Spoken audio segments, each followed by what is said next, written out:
Tuhan bersamamu dan bersama rohmu. Inilah Injil suci menurut Yohanes. Dimuliakanlah Tuhan. Sekali peristiwa, Yohanes berdiri di tempat ia membaptis orang di Sungai Yordan bersama dengan 2 orang muridnya. Ketika melihat Yesus lewat, Yohanes berkata, "Lihatlah anak domba Allah." Mendengar apa yang dikatakan Yohanes, kedua murid itu pergi mengikuti Yesus. Tetapi Yesus menoleh ke belakang, melihat bahwa mereka mengikuti Dia. Yesus lalu berkata kepada mereka, "Apakah yang kamu cari?" Kata mereka kepadanya, "Rabi," artinya guru, "di manakah engkau tinggal?" Yesus berkata kepada mereka, "Marilah dan kamu akan melihatnya." Mereka pun datang dan melihat di mana Yesus tinggal, dan hari itu mereka tinggal bersama-sama dengan Dia. Waktu itu kira-kira pukul 4. Salah seorang dari kedua murid yang mendengar perkataan Yohanes lalu mengikuti Yesus adalah Andreas, saudara Simon Petrus. Andreas mula-mula bertemu dengan Simon saudaranya, dan ia berkata kepadanya, "Kami telah menemukan Mesias," artinya Kristus. Lalu Andreas membawa Simon kepada Petrus. Lalu Andreas membawa Simon kepada Yesus. Yesus memandang dia dan berkata, "Engkau Simon anak Yohanes, engkau akan dinamakan Kefas," artinya Petrus.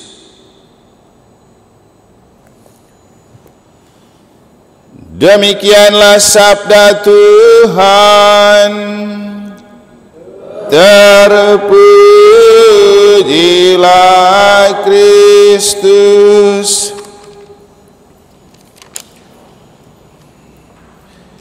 Segala ujung bumi telah melihat keselamatan yang datang dari Allah kita.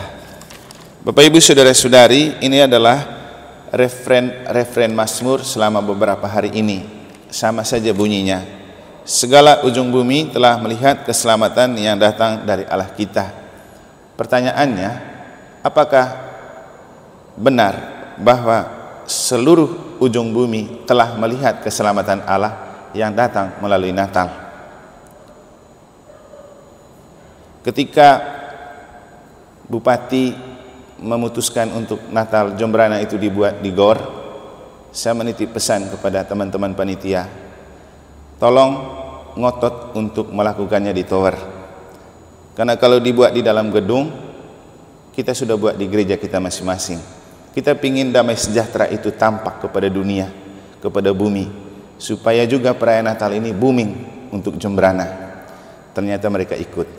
Kita berdoa supaya besok cuacanya bagus, karena akhirnya terjadi di tower. Nah, pertanyaan Yesus ini penting untuk kita maknai. Selain memaknai peristiwa itu juga seluruh keberadaan kita sebagai orang yang sudah menikmati perayaan Natal. Apa yang kamu cari? Apa yang kita cari dari perayaan Natal, dan apa yang kita cari dari menampakkan Natal kepada dunia? Beberapa saat lalu panitia itu menyepakati untuk saya berkhotbah biar adil. Tapi dalam perjalanan kemudian karena permintaan Bupati harus datangkan pembicara dari luar. Akhirnya didatangkan seorang doktor. Saya lalu bilang, kita itu khotbah untuk apa? Untuk menampilkan manusia atau menampilkan Tuhan? Tidak perlu kita datangkan pembicara hebat. Yang paling penting kan berkhotbah itu berbicara tentang Tuhan, bukan tentang manusia. Ya sudahlah, itu urusan berikut. Tapi yang ingin saya katakan, kita itu mewartakan Natal kepada dunia, kita mencari apa? Kalau mau Tuhan tenar, Tuhan pasti sudah tenar. Kalau kita mau cari tenar dengan memboncengi Tuhan, itu juga tidak bagus. Tetapi yang kita mau cari itu apa? Dan bagaimana supaya semua ujung bumi itu melihat keselamatan yang datang dari Allah?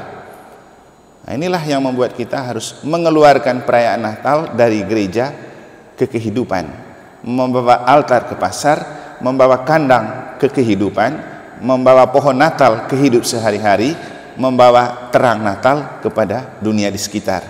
Hal yang kemudian membuat saya merasa ngotot untuk kita harus hadir di sana, tampil di sana. Karena dengan cara itu kita menampakkan kalau kita orang Katolik yang sudah disepu dengan cahaya Natal. Kalau kita tidak tampil di sana, kita mau tampakkan apa kepada dunia dari perayaan Natal? Nah, kita sudah latih dengan kemampuan yang ada. Banyak yang gelisah dan cemas karena pasti kita tidak tampil dengan baik. Biasa, itu kecemasan-kecemasan manusiawi. Maka kita kembali ke pertanyaan, memang kita mau cari apa ke sana? Kalau kita pergi dengan prinsip Yohanes Pembaptis dan Andreas, maka jawabannya begini. Untuk apa kita tampil? Atau apa yang kita cari? Kita mau memperkenalkan Tuhan kepada mereka dan membawa mereka kepada Tuhan. Itu saja. Dengan kehadiran kita, mereka makin mengenal Tuhan yang kita percayai. Dan dengan itu kita ajak mereka untuk mencintai kedamaian, karena Yesus itu lahir sebagai Raja Damai. Apalagi kita hidup di tengah bahaya pertengkaran dan konflik. Tadi saya mendengar pidatonya Jokowi waktu Natal bersama di Surabaya. Dia bilang perbedaan itu kodrat, tidak bisa diingkari dan harus ada. Pasti kita punya banyak perbedaan pilihan politik, tetapi NKRI harus berada di atas segalanya. Persatuan dan kesatuan negara ada di atas segala-galanya. Nah, dengan ini juga saya mau mengatakan bahwa yang paling penting untuk kita adalah damai itu atau kemuliaan Tuhan itu tampak kepada dunia. Kita datang untuk menampakkan kemuliaan Tuhan kepada Jembrana, supaya benih kedamaian itu tertanam dan tertabur di daerah Jembrana. Soal kita berpenampilan baik atau tidak, itu hanya kebutuhan manusia. Saya rasa Tuhan juga tidak akan menilai baik atau tidak baik. Yang penting kita datang tampil dengan tulus, dengan kekuatan spiritual, dengan doa. Kenapa kemudian saya ingin Bapak Ibu itu mari ikut misa, mari berdoa. Kalau mau tampil bagus, kita menyerahkan diri kita kepada kekuasaan dan genggaman roh Tuhan. Karena ketika roh bekerja di dalam diri kita, dia akan bekerja melampaui batas-batas kemampuan kita. Dan itu harus kita percaya. Maka prinsip aku tidak seorang diri selalu menjadi prinsip kita. Bahwa kita boleh punya kelemahan dan kerapuhan. Kita boleh tidak mampu dari segi talenta. Tapi tidak ada orang yang sempurna. Sama seperti kita ketika ditabiskan, doanya bahwa Tuhan engkau memanggil dan menabiskan dia bukan karena dia mampu, tetapi supaya dengan bantuan Roh Kudus dia dimampukan. Inilah andalan kita. Jadi apa yang kita cari?